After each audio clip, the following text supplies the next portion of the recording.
اللهم صل على سيدنا محمد وعلى آل سيدنا محمد كما صليت على إبراهيم وعلى آل إبراهيم في العالمين إنك حميد مجيد. قال الله تبارك وتعالى في كلامه المجيد: أعوذ بالله من الشيطان الرجيم. بسم الله الرحمن الرحيم. وهو الذي أنشأ جنات معروشات وغير معروشات والنخل والزرع مختلفا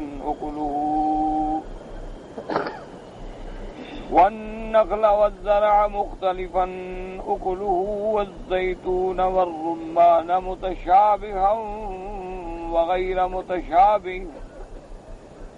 كلوا من ثمره إذا أثمر وآتوا حقه يوم حصاده ولا تسرفوا إنه لا يحب المسرفين. ومن الأنعام حمولة وفرشا كلوا مما رزقكم الله ولا تتبعوا خطوات الشيطان إنه لكم عدو مبين.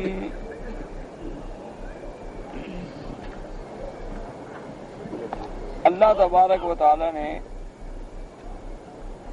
کلام مقدس کی ان آیات مبارکہ میں اپنے کمال قدرت کا اور اپنے کمال ثنائی کا ذکر فرما کے اس بات توحید اور رد کیا مشرکین کا. جیسا کہ الحمدللہ آپ صاحب کا آیات میں پڑھ آئے ہیں کہ مشرکین کی عجیب عجیب اعتقادات تھے جو انہوں نے خود بنائے تھے، یعنی جس پر کوئی دلیل نہیں تھی. اور یہی تمام فرق جو ہیں ضالہ اور باطلہ اور گمراہ فرقے، ان کی باتیں بھی ساری خود بنائی ہوئی ہوتی ہیں، کوئی دلیل نہیں ہوتی. دلیل سے مراد یہ ہوتا ہے کہ دلیل نقلی ہو. نقلی کا معنی یہ نہیں جیسے تم کہتے اصلی نقلی نہیں، نقلی کا معنی یہ ہے جو اللہ کی کتابوں میں نقل ہوئی اور جس کا اصل موجود ہو اللہ کے قرآن میں یا سنت محمد مصطفیٰ صلی اللہ علیہ وسلم. یہ ایک اصول ہمیشہ یاد ہے کہ جو بھی حکم ہو، جو بھی احکام ہوں، جو بھی مسائل ہوں، ان کا اصل جو ہے، اصل کیا ہے؟ کتاب اللہ. اور اس کے بعد کیا ہے؟ سنت محمد مصطفیٰ صلی اللہ علیہ وسلم. اور پھر اس کے بعد کیا ہے؟ اجماع امت. اس کے بعد کیا درجہ ہے؟ قیاس. ان چار چیزوں میں دیکھنا ہوتا ہے کہ مسئلہ کہیں موجود ہے. اور یہی پوری دنیا میں سلف سے لے کر خلف تک یہی ایک طریقہ مبارک ہے جو چلا آ رہا. اس کے علاوہ ہٹ کے کوئی راستہ نہیں. اس کے ادلہ جو ہے قرآن میں بھی موجود ہیں اور احادیث رسول اللہ میں بھی موجود ہیں. حتیٰ کہ صحیح یعنی قرآن میں تو موجود ہے نا کہ اللہ کا قرآن ہے، اسی کے مطابق فیصلہ کرو. ان احکم بما انزل اللہ الیک ان ھذا القرآن یہدی للتی ہی اقوم. اللہ نے فرمایا انزلنا الیک نورا مبینا. اسی میں حکم آیا کہ اللہ کی اطاعت کرو اور اللہ کے رسول کی اطاعت. لیکن ان سب چیزوں کو اللہ نے ایک دوسرے کے ساتھ جوڑ دیا ہے. اگر ان کو آپ الگ کر لیں گے تو پھر دین سمجھ نہیں آئے گا. ایک بات ہمیشہ یاد رکھیں، مثلا یوں سمجھیں کہ ابھی آپ نے نماز پڑھی ہے. نماز ایک بہت بڑی اللہ کی اہم فرائض میں سے ہے اور عبادت ہے.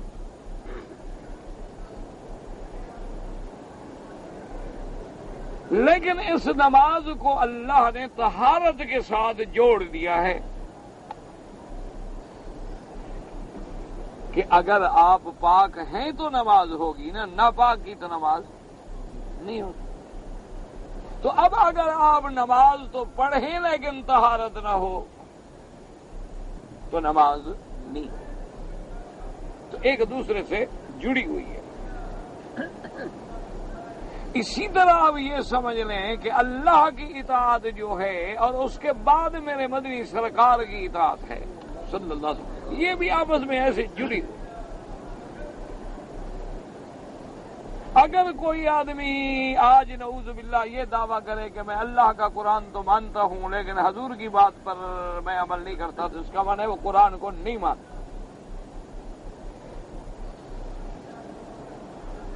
یا ایک آدمی یہ دعویٰ کرے کہ چلو جی ٹھیک ہے، جو حضور کی بات ملے گی ہم مانیں گے، قرآن شریف کا مسئلہ بڑا مشکل ہے، اجمال ہوتا ہے، بعض چیزیں مجمل ہوتی ہیں، سمجھ نہیں آتی، اس کو چھوڑتے ہیں. پھر بھی کیوں آپس میں جوڑ ہے کہ اللہ کا قرآن کبھی سمجھ نہیں آ سکتا جب تک ہم سیدنا محمد الرسول اللہ صلی اللہ علیہ وسلم کے دروازے پہ نہیں آئیں گے تو اللہ کا قرآن کبھی سمجھ نہیں. اسی لیے آپ قرآن میں نظر ڈالیں نا، کچھ حکم اللہ نے قرآن میں دے دیے ہیں، کچھ قرآن میں نہیں دیے.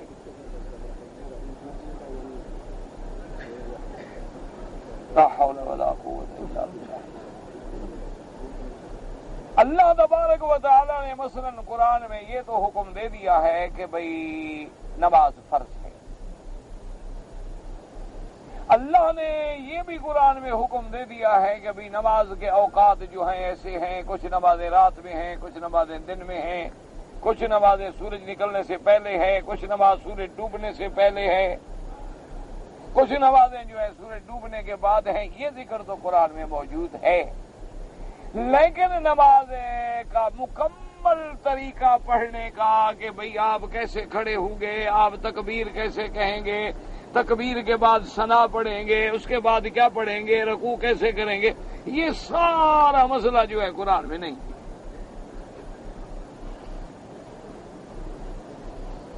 ایک آیت میں آپ نہیں دکھا سکتے کہ قرآن پاک نے یہ حکم دیا ہو کہ فجر کی 2 رکعت پڑھو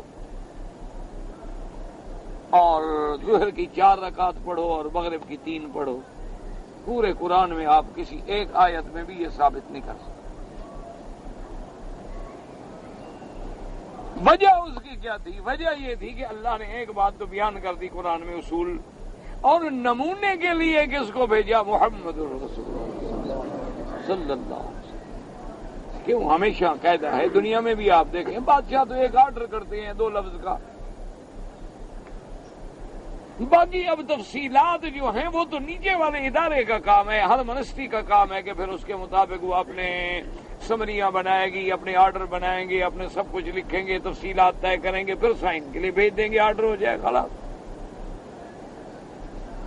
اب یہ تو نہیں ہوتا کہ وہ کام جو نیچے والوں نے کرنا ہے وہ بھی بادشاہ خود کرے. تو اسی طرح آپ دیکھ لیں کہ اللہ نے قرآن میں حکم. اب اگر کوئی آدمی صرف یہ اصرار کرے کہ جی میں قرآن کے بغیر کچھ نہیں مانتا، تو پھر تو وہ نماز ختم، پھر تو روزے کے احکام ختم، پھر تو زکوٰۃ کے احکام بھی ختم، پھر تو نعوذ باللہ دین ہی ختم ہو گیا خلاص. اسی لیے ہمیشہ یاد رکھیں کہ نعوذ باللہ ثم نعوذ باللہ ثم نعوذ باللہ، اللہ سے معافی مانگیں، اللہ ہم سب کو معاف کر دے. کوئی آدمی اگر حدیث رسول کا انکار کرے تو مسلمان نہیں رہ سکتا، وہ مسلمان نہیں ہوگا. لیکن ہر بات میں آدمی، اب ہر آدمی جو بالکل پڑھا ہوا ہی نہ ہو، کوئی بات بھی نہ ہو، ہر بات میں کہے جی حدیث. تو یہ ایک اور خطرے والی بات ہے. لفظ بڑا خوبصورت ہے کہ دیکھو جی میں تو آپ کو کہتا ہوں نا بتائیں کہ حدیث شریف میں ہے، اور جی آپ بات کرتے ہیں امام ابو حنیفہ کی، امام شافعی کی، آپ مجھے یہ بتائیں نا کہ حضور کی فرمان میں ہے کہ نہیں ہے. بظاہر یہ بہت بڑا پیاری بات ہے، لیکن اس کی باریکی میں جب آپ جائیں گے تو پھر آپ کو اس کی یوں مثال سمجھ لیں کہ آج اگر کوئی آدمی آپ سے بات کرے گا جی آپ نے مغرب کی 3 رکعتیں پڑھی، مجھے تو قرآن کی آیت میں دکھاؤ 3 رکعتیں کدھر ہیں، پھر کیا جواب دیں گے آپ؟ اب وہ تو آپ سے قرآن مانگ رہا ہے. آخر قرآن کا مقام حدیث سے زیادہ ہے کم ہے؟ کیوں؟ قرآن تو اللہ کا کلام ہے. وہ تو آپ سے بڑا اچھا مطالبہ کر رہا ہے، وہ کہتا ہے کہ جناب ہم نے 3 رکعتیں پڑھی ہیں مغرب کی، آئندہ بھی پڑھیں گے، لیکن آپ قرآن کی آیت پڑھیں جس میں لکھا ہو 3 رکعت. آپ اس کو کیا جواب دیں؟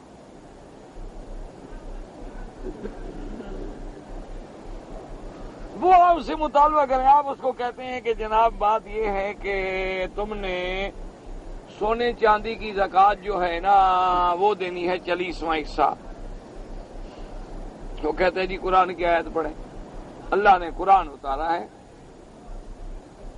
میں تو جی قرآن کا تابع ہوں، اللہ کے فرمان کے تابع ہوں، آپ مہربانی کریں کوئی آیت پڑھیں جس میں یہ لکھا ہو.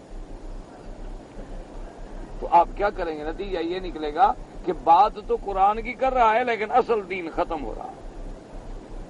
یہاں بھی بات کہنے والا تو بڑی اچھی بات کر رہا ہے کہ جی آپ نے یہ کام جو کیا ہے حدیث شریف میں ہے، بات تو بڑی اچھی کر رہا ہے، لیکن انجام کیا ہوگا؟ وہی جیسے آپ قرآن کی آیت پیش نہیں کر سکیں گے، بہت سارے مسئلے ایسے آئیں گے جہاں آپ حدیث نہیں پیش کر سکیں گے.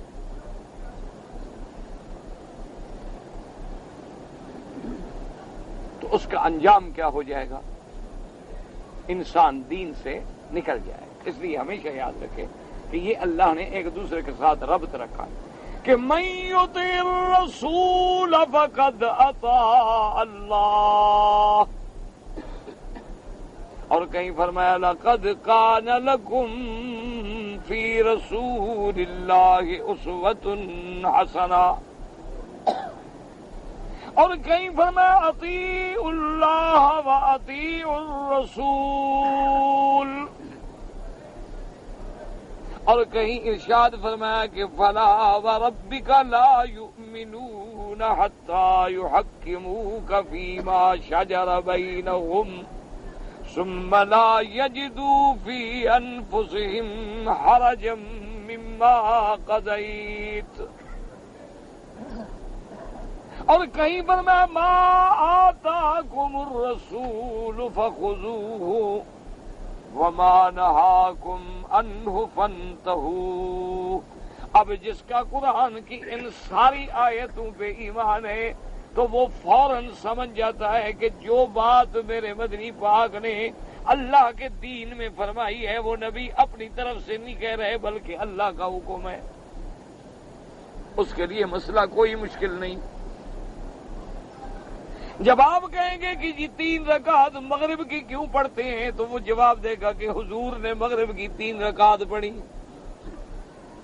اور عشاء کی 4 رکعت پڑھی، فجر کی 2 رکعت پڑھی، ظہر کی 4 رکعت پڑھی. تو اب جب اللہ کے نبی نے 3 پڑھی 4 پڑھی تو ہم پابند ہیں، اور اللہ کا نبی کس کا پابند ہے؟ اپنے اللہ کا پابند ہے. تو گویا ہم نے اللہ کی اطاعت بھی کی، محمد مصطفیٰ کی اطاعت بھی کی. بات سمجھ آئے. تو اللہ کا قرآن کبھی سمجھ نہیں آئے گا جب تک تم میرے مدنی کے دروازے پہ نہیں آؤ گے، اور میرے مدنی کی بات سمجھنی ہو تو پھر اصحاب رسول اللہ، پھر حضور کے صحابہ کے دروازے پہ آؤ گے. صحابہ بتلائیں گے کہ یہ آیت کب اتری، کیوں اتری، کس حکم میں اتری اور کہاں اتری ہے. اس لیے اب یاد کریں کہ اندازہ کریں کہ ایک حدیث مبارک میں آتا ہے کہ حضور پاک صلی اللہ علیہ وآلہ آلہ وسلم تسلیما کثیرا کثیرا، کیونکہ حضور کی محبت جو تھی، شفقت جو تھی، وہ بی بی عائشہ رضی اللہ تعالیٰ عنہ سے زیادہ تھی. اور صحابہ حدیث میں آتا ہے کہ انتظار کرتے یتحرون، تلاش کرتے رہتے کہ حضور کب بی بی عائشہ کے گھر میں ہوں گے. اسی دن سارے صحابہ ہدیہ پیش کرتے کہ بھی حضور کو زیادہ خوشی ہوگی نا کہ حضور بی بی عائشہ کے گھر میں ہے، کوئی کھانا لا رہا ہے، کوئی ہدیہ لا رہا ہے، کوئی چیز لا رہا. تو اب باقی جو ازواج محمد مصطفیٰ ہیں صلی اللہ علیہ وسلم، حضور کی باقی بیویاں جو تھیں ان کو تکلیف ہوئی. انہوں نے کہا بھئی یہ بات ٹھیک ہے، بھی صحابہ بھی ہدیہ کرتے ہیں جب حضور بی بی عائشہ کے گھر میں ہوتے ہیں، یہ بات تو ٹھیک نہیں ہے. ہم جب ہمارے گھر میں ہوتے ہیں تو کیوں ہدیہ نہیں کرتے؟ انہوں نے یہ بات کہی بی بی ام سلمہ سے. بی بی ام سلمہ جو ہے رضی اللہ تعالی عنہا، وہ بھی میرے مدنی پاک کی بیوی ہے. اور حضور کی بیوی امیں کی دو جماعتیں تھیں، ایک جماعت کی سربراہ بی بی ام سلمہ تھی اور ایک کی سربراہ Bibi Ayesha. Bibi Ayesha, Bibi Hafsa, Bibi Zainab, Bibi Sauda, یہ ایک سب بی بی صفیہ یہ ایک طرف تھی، بی بی سلمہ اور باقی ازواج ایک طرف تھی. تو بی بی سلمہ نے، ام سلمہ نے عرض کیا کہ یا رسول اللہ صلی اللہ علیہ وسلم، اگر ہم بھی تو باقی سب آپ کی بیویاں ہیں اور صحابہ اسی دن ہدیہ دیتے ہیں جس دن آپ بی بی عائشہ کے گھر میں ہوتے ہیں، تو آپ ان کو حکم کریں کہ بھی جس نے ہدیہ دینا ہے میں جہاں ہوں ہدیہ دے. حضور حدیث میں آتا ہے اعرضا، چپ کر گئے، یعنی بس سنی انسنی کر دی. اعرضا کا معنی یہ ہوتا ہے کہ بات سنی اور چھوڑ دی، کوئی جواب نہیں دیا. بی بی ام سلمہ کا بھی ایک مقام تھا رضی اللہ تعالی عنہ. اس نے دوسری دفعہ فرصت دیکھی، پھر عرض کر دیا کہ حضور آپ نے فیصلہ نہیں فرمایا. حضور پھر بھی چپ کرے. اب تیسرے دفعہ موقع ملا تو بی بی ام سلمہ نے پھر تیسری دفعہ بات کہہ دی کہ حضور مہربانی کریں، صحابہ کو حکم دیں. اب حضور ناراض ہوئے، فرمایا کہ لا تؤذینی فی عائشہ. حضور نے فرمایا بی بی ایسا نہ کرو، مجھے عائشہ کے بارے میں ایذا نہ دو. ہم نے فرمایا تم کیا بار بار ایک بات کہہ رہی ہو؟ مجھے سیدہ عائشہ کے بارے میں ایذا نہ پہنچاؤ. لفظ ہے لا تؤذینی فی عائشہ تھا. اب یہ علماء سمجھتے ہیں کہ حضور نے یہ نہیں کہا لا تؤذی عائشہ کہ عائشہ کو ایذا نہ پہنچاؤ، کہ تم جو عائشہ کی مخالفت کر رہی ہو تو عائشہ کو ایذا ہے نا. تو حضور نے یہ نہیں کہا، بلکہ فرمایا لا تؤذینی، مجھے ایذا نہ پہنچاؤ عائشہ کے بارے میں، جس سے دلیل نکلی کہ عائشہ کو ایذا دینے والا دراصل محمد مصطفیٰ کو ایذا دیتا ہے، اور جو حضور کو ایذا پہنچائے اس نے پھر اللہ کو ایذا پہنچایا. من آذانی فقد آذ اللہ ومن آذ اللہ فیوشک ان یاخذہ. اور اس کے بعد حضور نے فرمایا ام سلمہ بات سنو، چلو صحابہ کو تو میں روک دوں، تم کسی بیوی کے گھر میں نہیں ہوتا کہ اللہ کا جبریل اترے، مگر میں عائشہ کے ساتھ ایک لحاف میں لیٹا ہوتا ہوں تو وحی آ جاتی ہے. تو اب جبریل کو بھی میں پابند کروں کہ بی بی عائشہ کے گھر نہ آیا کرو؟ یہ اللہ کی شان ہے، اللہ کی مرضی ہے. جہاں اللہ تبارک و تعالیٰ کسی کو عزت دے، کسی کو اونچا کرے، کسی کو مرتبہ کم دے، کسی کو زیادہ دے، دلوں کو پھیر دے. تو اب یہ حدیث مبارک میں آیا کہ ما نزل فی بیت احد، کسی گھر میں کبھی وحی نہیں آتی الا جبکہ میں عائشہ کے گھر میں ہوتا ہوں. اب بظاہر تو ایک حدیث مبارک ہے نا جی، آپ نے بھی سن لی، میں نے بھی سن لی، ماشاءاللہ الحمدللہ، لیکن جو اس میں مسئلے ہیں اس پر تو پھر وہ لکھتے ہیں نا جن کو اللہ نے علم دیا ہے اور حدیث سے تعلق دیا ہے.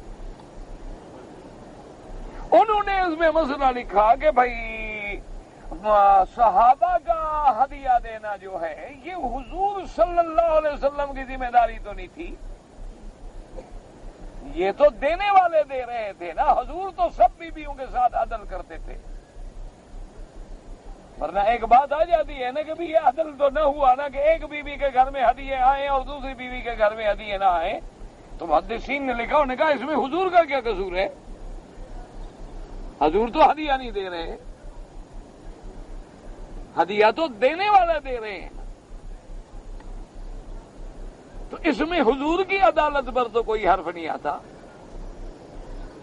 اور دوسری مسئلہ اسی حدیث مبارک سے فقہا نے لکھا، اسی لیے ہم رات دن جو ہر بات میں کہتے ہیں نا کہ امام ابو حنیفہ یہ کہتا ہے اور امام شافعی یہ کہتا ہے اور امام مالک یہ کہتا ہے اور امام احمد بن حنبل یہ فرماتے ہیں رحمت اللہ علیہم، اللہ کے کروڑوں رحمتیں ہوں ان کی قبروں پر۔ وجہ کیا ہے کہ وہ رازدان ہیں حدیث محمد مصطفیٰ،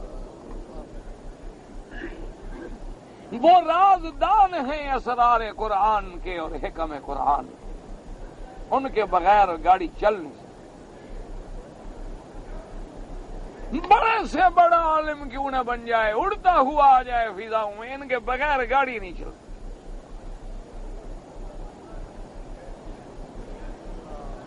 بڑے بڑے لوگ، اب دیکھیں ابن کثیر کتنا بڑا آدمی، اب دیکھیں امام ترمذی کتنا بڑا آدمی، اب آپ دیکھیں کہ شیخ الاسلام ابن تیمیہ رحمت اللہ علیہ کتنا بڑا آدمی، شیخ الاسلام ابن القیم رحمت اللہ علیہ کتنا بڑا آدمی ہے کہ جن کو لقب دیا گیا کہ ما قال الحبران، کہ یہ دو آدمی اگر ایک بات کہہ دیں تو سمجھ لو گے بس پکی بات، پھر ادھر ادھر ڈھونڈنے کی ضرورت نہیں۔ لیکن وہ بھی کہتے ہیں کہ امام احمد بن حنبل یوں کہتے ہیں۔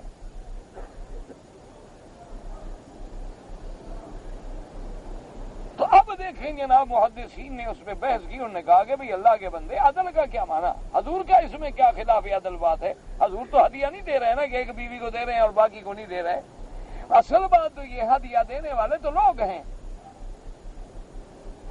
اور دوسری بات انہوں نے یہ مسئلہ نکالا کہ بھئی اگر ایک آدمی کی 2 بیویاں ہیں یا 3 بیویاں ہیں یا 4 بیویاں ہیں تو عدالت کرنا انسان کے ذمہ ہے وقت دینے میں، کہ وقت سب کو برابر دے، خرچہ سب کو برابر دے، نفقہ سب کو برابر دے، لیکن ہدیہ دینے میں کوئی عدل نہیں ہوتا۔ اگر ایک آدمی ایک بیوی کو کوئی اچھی چیز دے دیتا ہے دوسری بیوی کو نہیں دیتا تو کوئی پابند نہیں۔ ہدیے میں عدل نہیں، عدل ہے مبیت میں، عدل ہے نفقے میں، عدل ہے خرچے میں، عدل ہے وقت دینے میں، عدل ہے اس کے حقوق ادا کرنے میں۔ لیکن آدمی کی ایک بیوی سے زیادہ محبت ہے، اس کو کوئی اچھی چیز اس نے بنا کے دے دی تو کوئی شریعت میں مخالف۔ انہوں نے اسی حدیث سے استدلال کی۔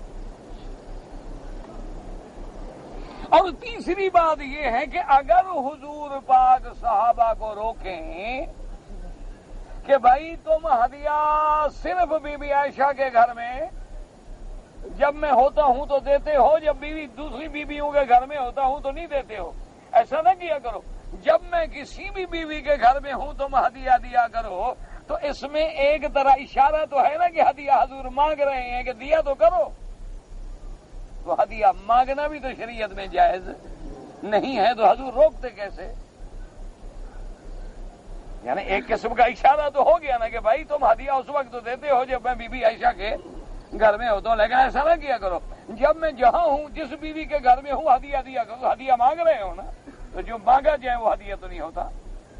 ہدیہ تو وہ ہوتا ہے جو بغیر مانگے ہوئے، بغیر تما کے، بغیر اشراف نفس کے تمہیں آگے کوئی دے، تم جا رہے ہو تمہیں پتہ ہی نہیں، کسی نے کہا جی یہ جناب قبول کرو، یہ ہدیہ ہے۔ اگر تم نے مانگا ہے تو وہ ہدیہ نہیں ہے۔ اچھا مانگا بھی نہیں لیکن تمہیں خیال تھا کہ ملے گا، وہ بھی ہدیہ نہیں۔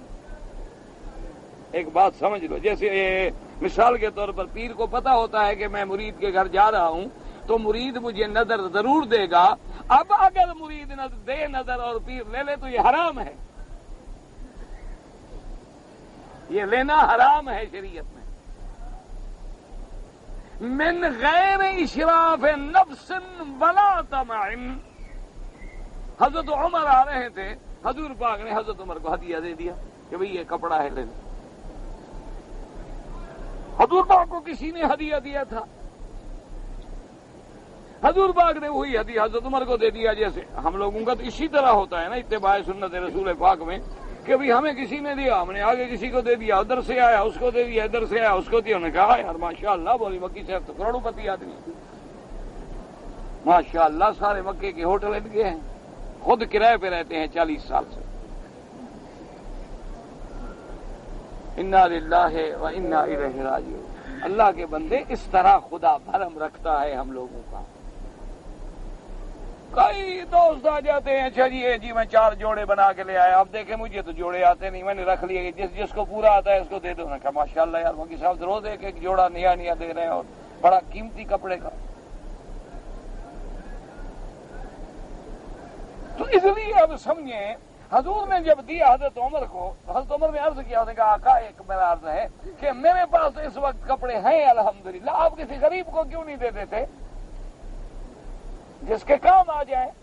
میرے تو پاس ہیں۔ حضور نے فرمایا عمر سنو، من غیر طمع و اشراف نفس، طمع بھی نہ ہو دل میں اور دل ادھر متوجہ بھی نہ ہو، اور پھر کوئی چیز ملے تو بس قبول کرو، زیادہ بحث میں پڑھنے کی ضرورت نہیں۔ تمہارے دل میں خیال تھا کہ مجھے حضور ہدیہ دیں گے؟ انہوں نے کہا نہیں۔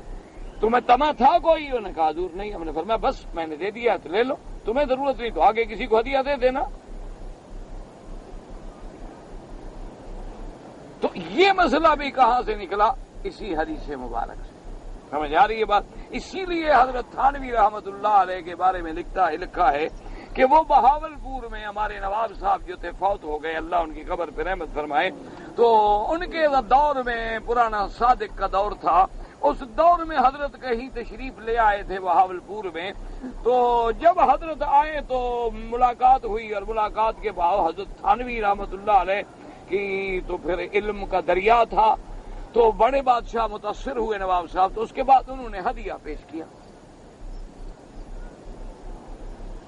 انہوں نے کہا حضرت یہ خالص ہدیہ ہے، اور میں آپ کو 100% تسلی دلاتا ہوں کہ یہ میرے خزانے کے مال کا نہیں ہے، لوگوں کا ٹیکس ویکس کا، یہ میری خالص باپ دادے کی جو جاگیر ہے اس زمین کی خالص آمدنی ہے، بالکل حلال ہے، میں شرطیہ ذمہ داری سے کہتا ہوں۔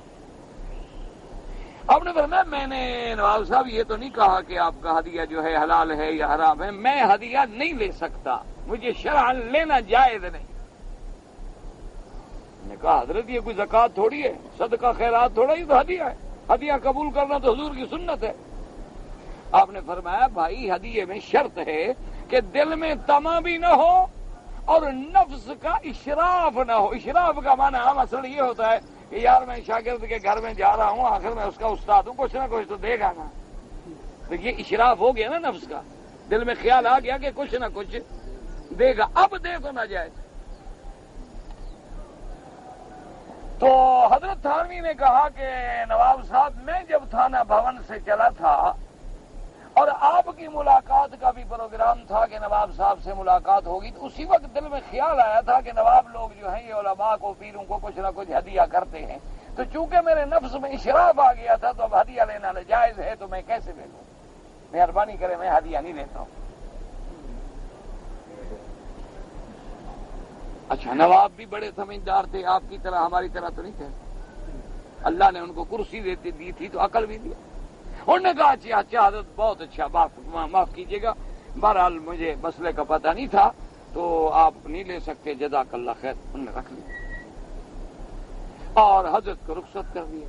حضرت جب چلے گئے تو اپنے وزیر کو بھیج دیا کہ تم یہ ہدیہ جو ہے اس کو دوگنا بھی کر دو، اور یہ ہدیہ لے کے سیدھا وہیں تھانے بھون چلے جاؤ، اور 1-2 دن ٹھہرنے کے بعد جب حضرت کو کوئی پتہ نہ ہو جا کے السلام علیکم جی ہدیہ قبول۔ اب جناب وہ مشیر حضرت کا وہاں گیا، وہ 2 دن بیچارہ سہارنپور میں بیٹھا رہا، پھر تھانہ بھون گیا، اس کے بعد 2 دن گزر گئے، حضرت اپنے گھر سے نکل کے تشریف لا رہے تھے مسجد کی طرف، ہو گیا السلام علیکم حضرت یہ ہدیہ ہے نواب بہاولپور نے بھیجا، اب تو آپ کو نہ اشراف ہے نہ طمع ہے، اب تو قبول فرمائیں۔ آج تو آپ کے دل میں کوئی خیال نہیں تھا نا کہ ہدیہ آئے گا وہاں سے؟ انہوں نے کہا ہاں بھائی اب تو خیال نہیں تھا، انہوں نے کہا قبول فرما۔ تو یہ مسئلہ بھی اسی حدیث سے نکلا۔ چوتھا مسئلہ یہ نکلا، اب یہ باتیں کون کرے گا؟ یہ اگر ائمہ کرام نہ ہوں تو ہمیں کون سمجھائے گا؟ انہوں نے کہا کہ حضور فرماتے ہیں کہ وحی نہیں اترتا مگر الا فی لحاف عائشہ. تو حدیث ہے بخاری شریف میں کعب بن مالک رضی اللہ تعالی عنہ جو غزوے میں پیچھے رہ گئے تھے اور جن کے ساتھ حضور پاک نے بول ملنا جلنا سب بند کر دیا تھا کہ بھئی آپ لوگ کیوں پیچھے رہے.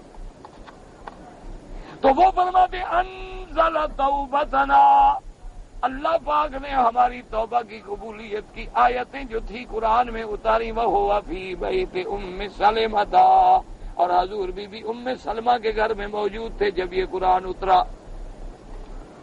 اللہ نے قرآن اتار دیا کہ میرا مدنی آپ کے صحابہ کی غلطی میں نے معاف کر. لیکن قرآن کب اترا؟ جب حضور بی بی ام سلمہ کے گھر میں تھے. اب ایک حدیث کہتی ہے کہ حضور فرماتے ہیں کہ وحی نہیں اتری جب تک کہ میں بی بی عائشہ کے گھر میں ہوتا ہوں. اس حدیث میں حدیث بھی بخاری شریف میں موجود ہے کہ وحی کب اتری؟ جب حضور تھے بی بی ام سلمہ کے گھر میں. اب دو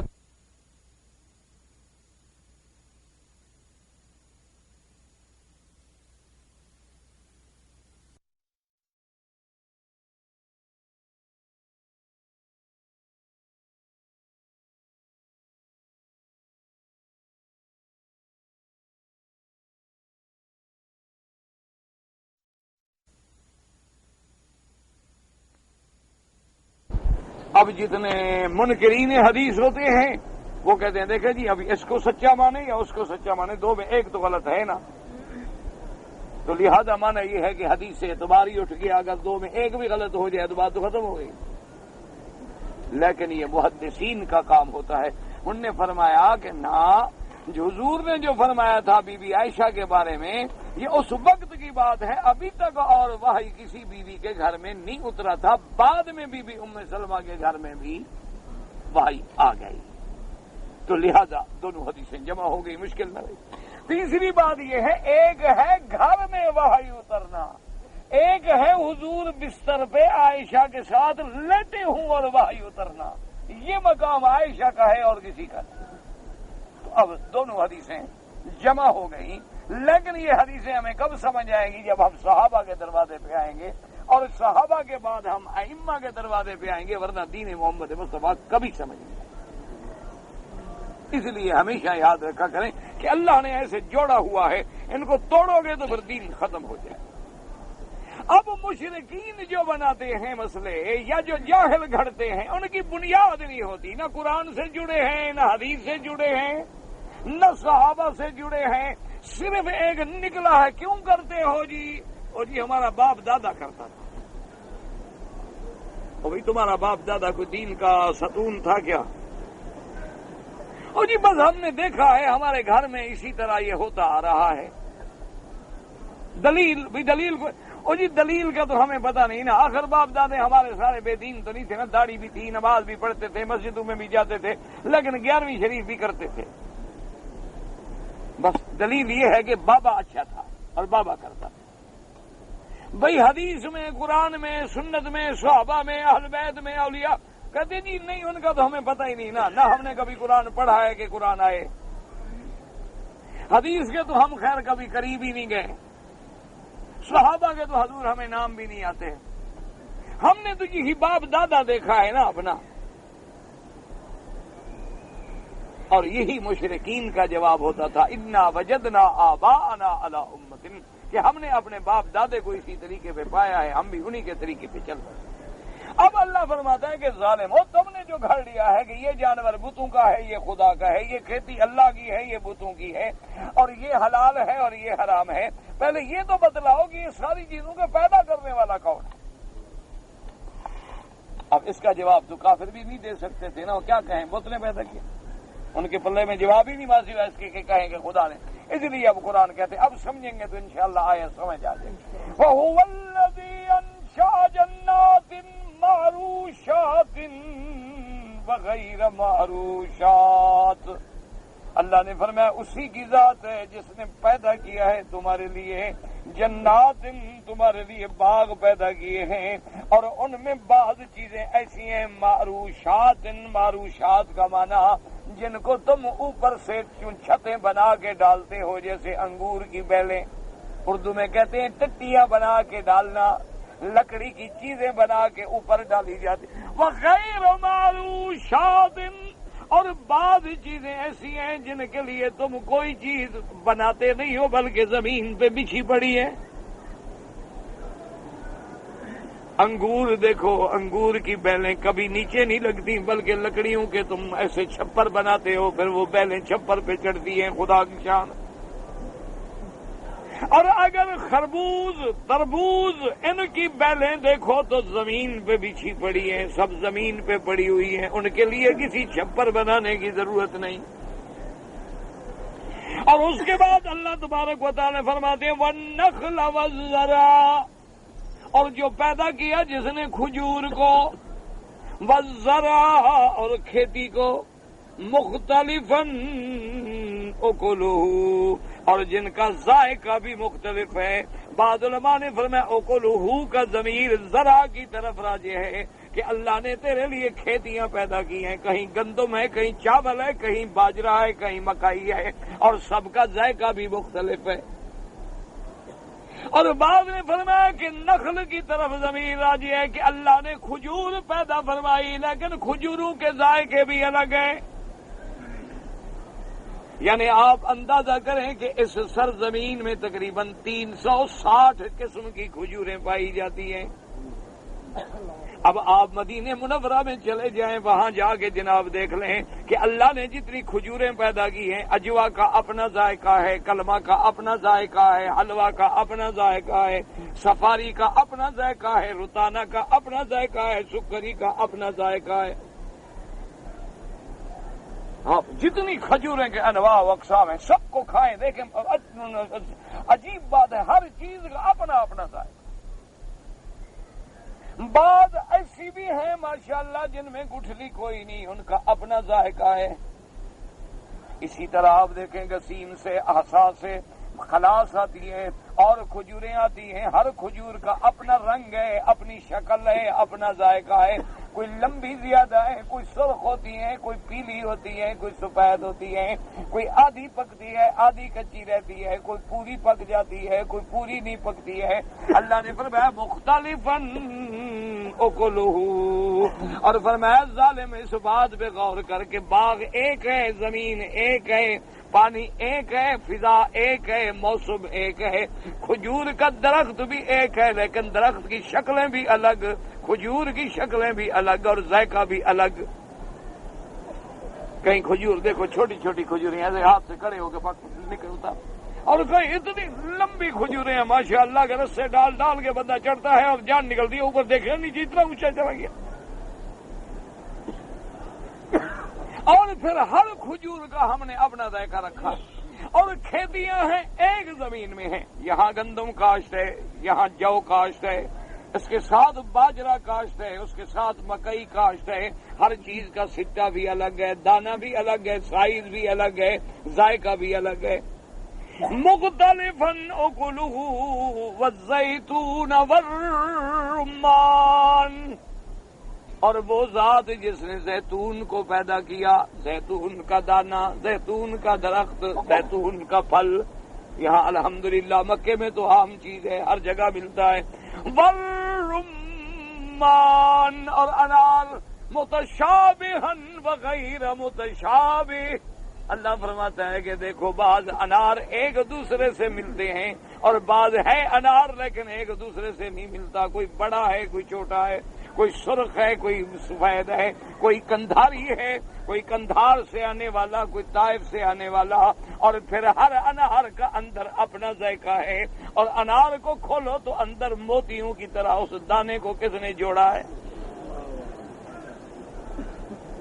اس لیے فرماتے ہیں والزیتون، اور زیتون بھی دیکھو کہیں سبز ہے کہیں سیاہ ہے، کہیں لمبا ہے کہیں چھوٹا ہے کہیں گول ہے۔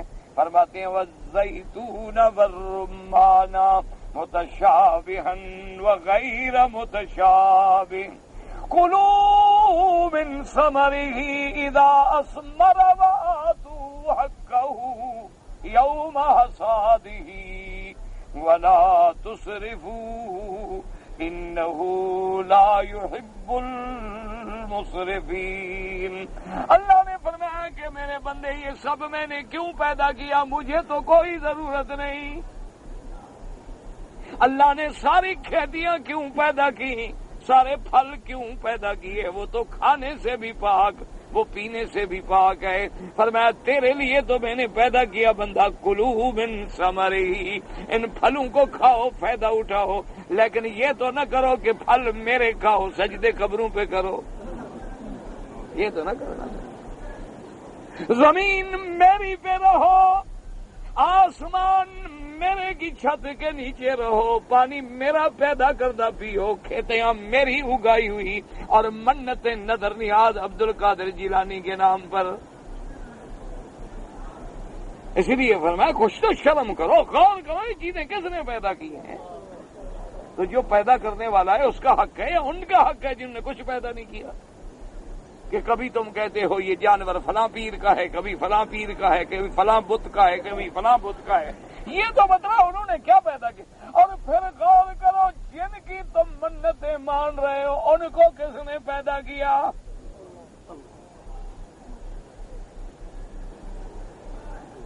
نہ ایمان سے کہیں، اللہ کے گھر میں کھڑے ہو، ٹھنڈے دل سے سوچو کہ پیران پیر کی تو 11ویں ہو گئی، مہینے میں ایک دن ایک رات دودھ ہم تقسیم کریں، حضور کی کوئی بھی تم نے 12ویں 11ویں 13ویں نہیں بنائی۔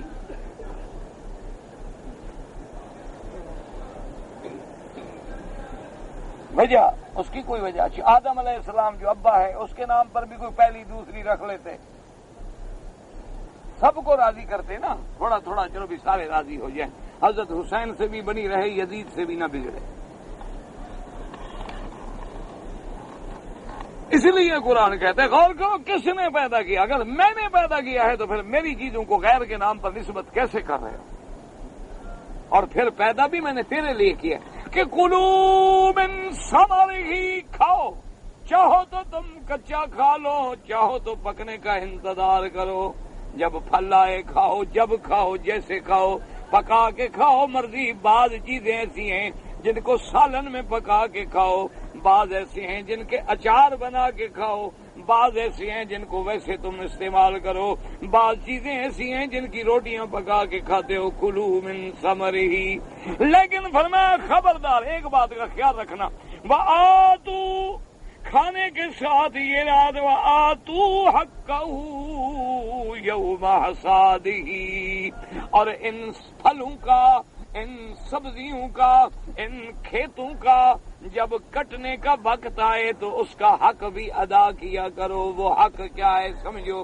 بعض علماء کہتے ہیں کہ مطلق خیرات مراد ہے کہ جب فصل کٹنے کا وقت آئے تو کچھ خیرات کر دیا کرو تاکہ تیرے فصل کی خیرات نکل جائے۔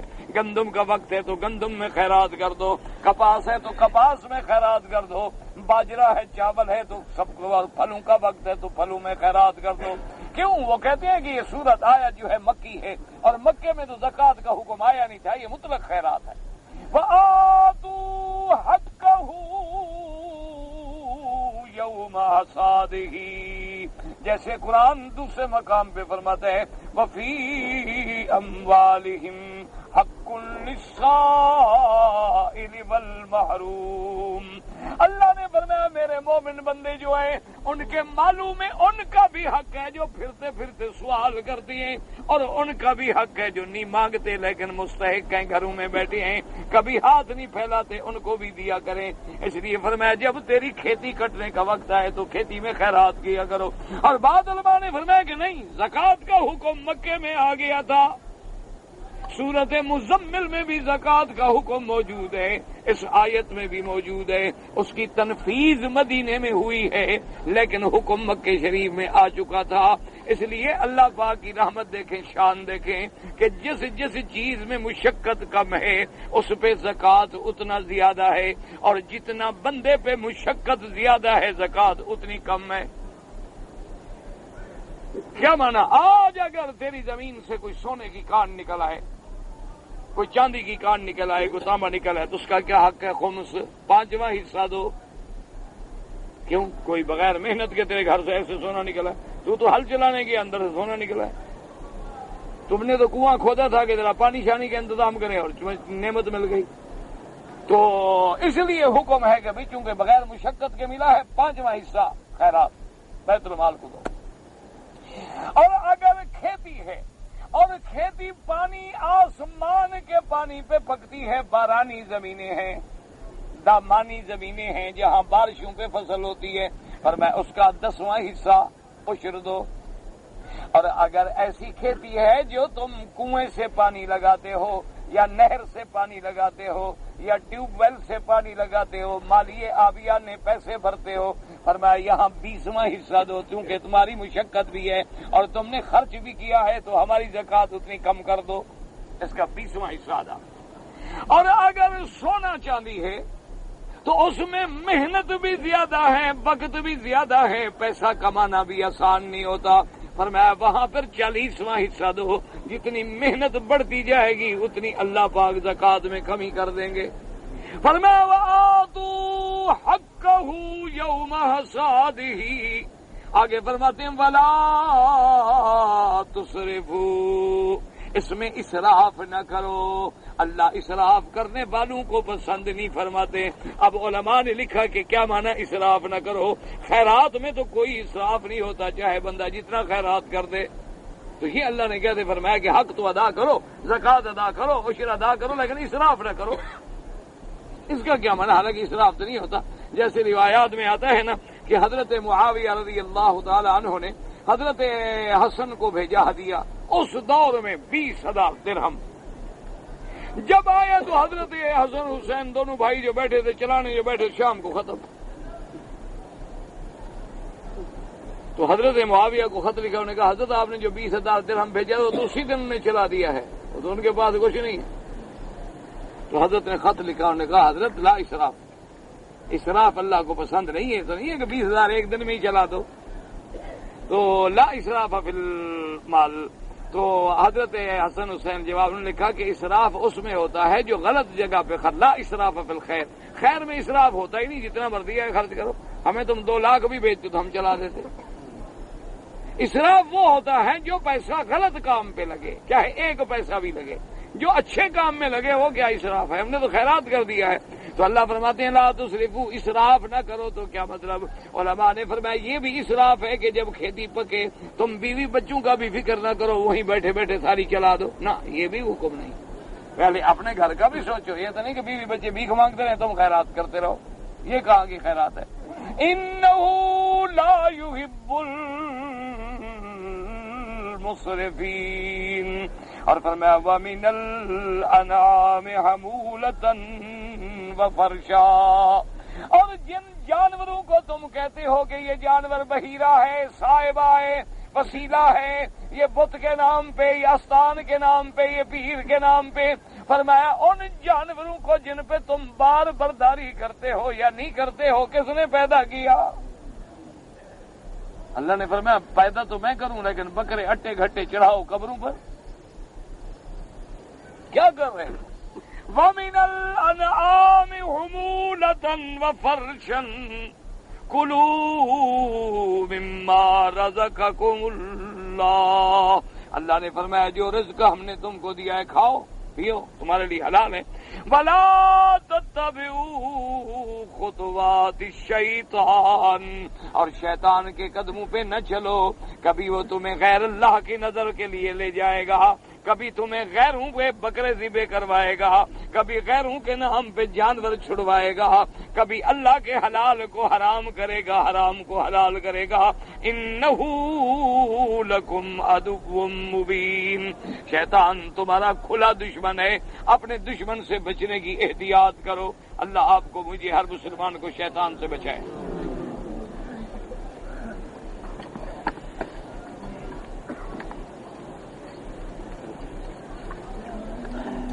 ہاں، بیوی کی موجودگی میں سالی سے نکاح جو ہے، آپ نے پوچھا ہے کہ کیوں منع ہے؟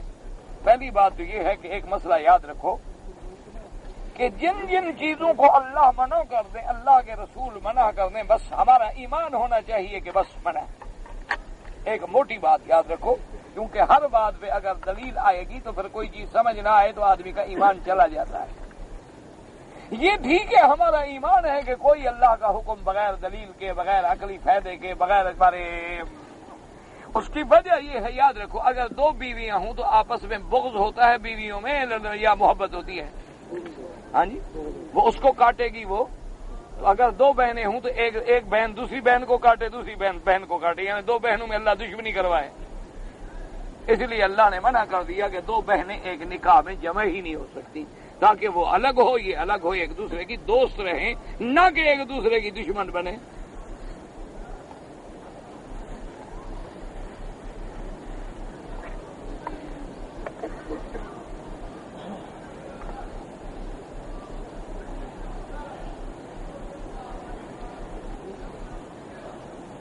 کہ حدیث مبارک میں آتا ہے، حضور نے فرمایا کہ عورتوں میں بھلائی بھی نہیں اور ان کے بغیر گزارا بھی نہیں.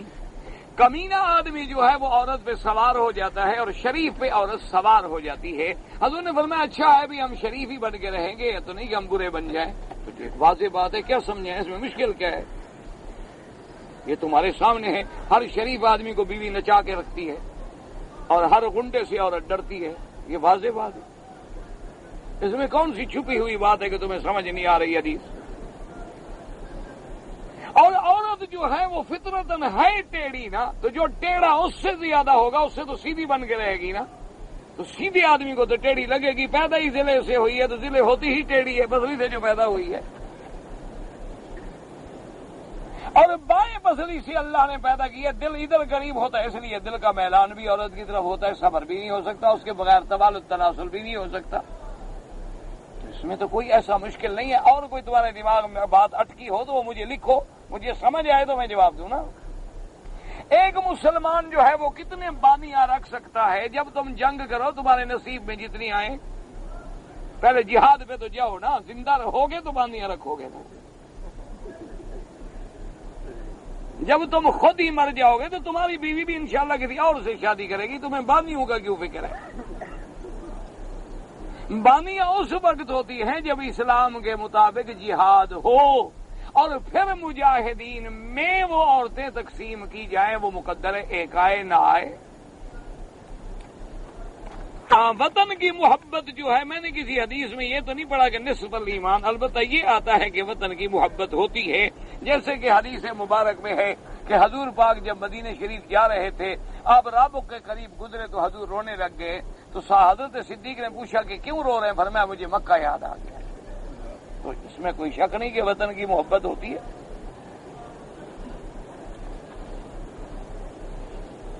مولوی علماء سے سنا ہے کہ صبح کی نماز کے بعد، ہاں یہ تو حدیث ہے کہ صبح کی نماز کے بعد کوئی نماز نہ پڑھو جب تک سورج نہ نکلے، اور عصر کے بعد نہ پڑھو جب تک سورج ڈوب نہ جائے.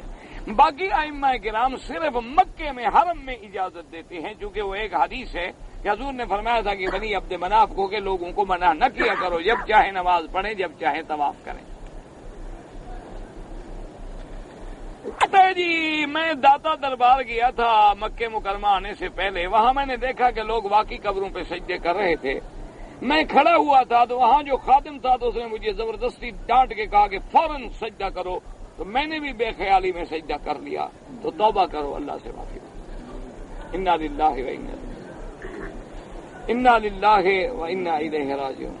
پاکستان سے آئے ہیں، پہلا عمرہ تو ہم نے کر لیا ہے. اب اگر ہم دوسرا عمرہ کرنا چاہیں کوئی منع نہیں، لیکن مکے میں رہتے ہوئے طواف زیادہ افضل ہے. اگر عمرہ کرنا ہے تو پھر آپ کو مسجد عائشہ یا جعرانہ جانا پڑے گا، یا پھر جب اللہ آپ کو مدینے پاک لے جائے تو پھر مدینے سے آتے ہوئے عمرہ کر لیں تو وہ آپ کو میقات کا عمرہ مل جائے گا.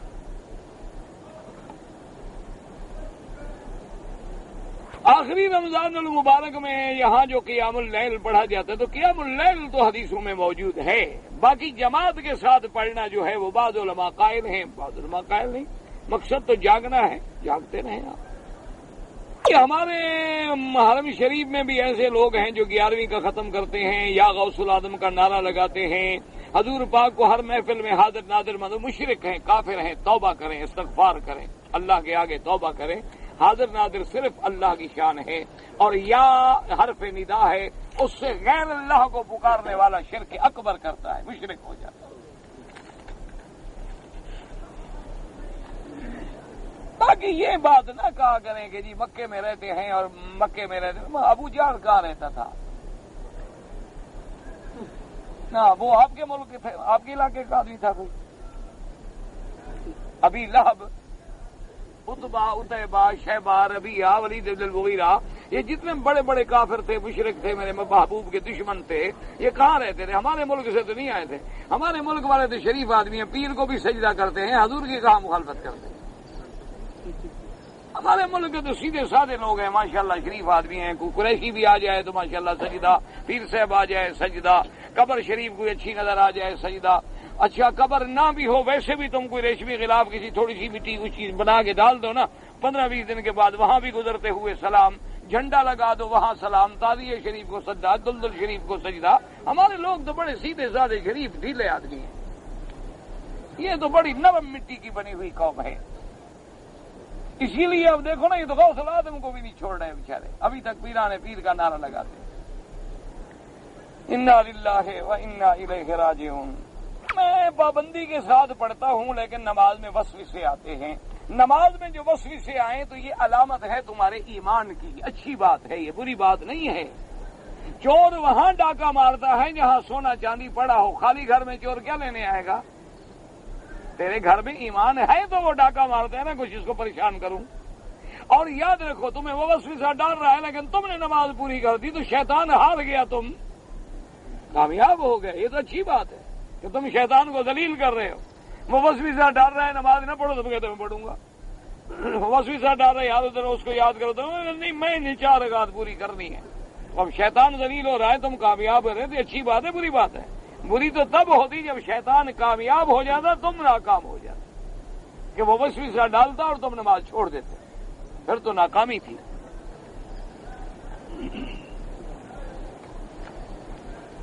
حضور کی قبر مبارک پہ دعا اللہ سے کریں اور رخ بھی قبلے کی طرف کر کے حضور پاک کے سامنے کھڑے ہو کے صلاۃ و سلام پڑھیں. دعا صرف اللہ سے. کہتے ہیں جی کہ حضور اپنی قبر مبارک میں زندہ ہیں. بالکل کوئی شک ہے؟ کوئی شبہ اس میں تو کوئی شک نہیں. نبی کے بارے میں تو کوئی شبہ ہی نہیں، کوئی اختلاف ہی نہیں. تمام انبیاء شہداء زندہ ہیں، لیکن ان کی زندگی عالم برزخ سے تعلق رکھتی ہے. وہ عالم غیب ہے، ہم نہیں جانتے. لیکن جب اللہ کہہ دے ہمارا ایمان. جیسے اللہ فرماتے ہیں کہ شہید کو مردہ نہ کہو، شہید زندہ ہے. اور نبی کی شان تو شہید سے کروڑ درجے اونچی ہوتی ہے. شہید تو شہید ہی تب بنتا ہے جب نبی کا کلمہ پڑھے. جو نبی کو نہ مانے وہ شہید ہو سکتا ہے؟ تو شہید تو بنے گا تب جب میرے مدنی کا کلمہ پڑے گا. تو نبی کی شان تو بہت اونچی ہے. اللہ کے نبی زندہ ہیں. اور اس سے بڑی بات کیا ہو سکتی ہے کہ حضور نے فرمایا کہ میں جب معراج کی رات، اسراء کی رات جا رہا تھا، آپ نے فرمایا میں ایک جگہ سے گزرا تو میں نے دیکھا کہ میرا بھائی موسیٰ جو ہے اپنی قبر میں نماز پڑھ رہے. اور یہ مسلم شریف کی حدیث ہے. مانتے اللہ ہدایت دے، جھگڑا نہ کیا کرو. ہمارے ملک میں آدمی جب مر جاتا ہے تو 30ویں دن کلخانی کرتے ہیں اور 40ویں دن دعا کرتے ہیں. یہ بدعات ہیں. بالکل کرنا بھی حرام، کرانا بھی حرام، چاول بھی حرام، کھانا بھی حرام. اب تمہاری مرضی، اپنے حلال کو حرام کرو یا حلال رکھو. خیرات کرنی ہے، یاد رکھو. سب سے پہلی ایک بات یاد رکھو، مثلا میں تمہارا نام نہیں لیتا، تم زندہ رہو. مثلا میں مر گیا، ہم ڈرتے ہیں نا کہ تو مر گیا کیا یار؟ مولوی صاحب کہتے تھا تو مر گیا. نہیں بابا، میں مر گیا. اچھا کیوں مرنا تو وقت پہ ہے، کہنے تھے کو مر سکتا ہے بلا. اچھا مر گیا مثلا، اب میرے مرنے کے بعد جائیداد کس کی ہے؟ وارثوں کی. تو یہ خیرات جو کر رہے ہو سارے وارث مل کے کر رہے ہو کہ ایک کر رہا ہے؟ اور کیا جائیداد تقسیم ہو گئی؟ کیا سارے وارث بالغ ہیں؟ ان کو اجازت دینے کا حق ہے؟ حضور فرماتے ہیں 3 دن تک ان کے گھروں میں کھانا پہنچاؤ، تم کہتے ہو مرنے والے سے کھاؤ. یہ سارا حرام. باقی رہ گئی خیرات کرنی، تم سارا سال خیرات کرو والدین کے لیے، عزیزوں کے لیے، کوئی منع نہیں. لیکن دن بنانے کے یہ 30ویں رات کل شریف اور پھر جمعرات شریف. وہاں کل شریف نہیں، وہ جمعرات شریف. پھر جب 40 ہو جائے تو 40واں شریف. تو 41واں شریف کیوں نہ ہو؟ اس دن باپ کو بھگا دو. 42واں کیوں نہ ہو بھائی؟ خیرات سارا سال کرو، منع نہیں. بلکہ جو اچھی اولاد ہے وہ والدین کے مرنے کے بعد خیرات کرے، ان کے نام پہ مسجد بنائے، مدرسے بنائے، سکول بنائے، سڑکیں بنائے، پمپ لگوائے، نل لگوائے، پانی کنویں کھدوائے، جہاں غریبوں کے پاس پانی نہیں ہے انتظام کرے، تاکہ قیامت تک تمہارے والدین کو ثواب ملتا رہے۔ یہ جو تم نے رسمیں بنا رکھی ہیں، یہ رسم و رواج ہے۔